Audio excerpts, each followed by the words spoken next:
Disabled Person Reviews Disabled Meter at part 62. All the Light We Cannot See, the new Netflix show. I reviewed the book in part 45. The show felt just as clunky and lightly disjointed as the book, but in different ways somehow, which kind of compounded the issues the IP has to begin with.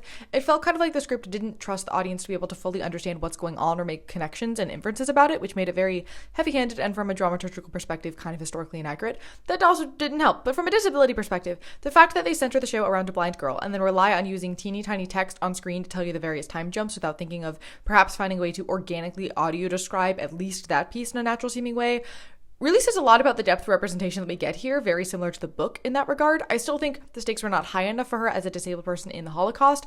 They were regularly taken off the streets and sent to the camps, and the Germans knew where she lived within a week of her moving there, and they historically probably would have taken her away, but there's no urgency there. They kept the dichotomy of the enemy referring to her as horribly afflicted and cursed by her blindness versus her family and friends saying she is blessed, though everybody treats her like a China doll, so to some degree, do they really fully think that?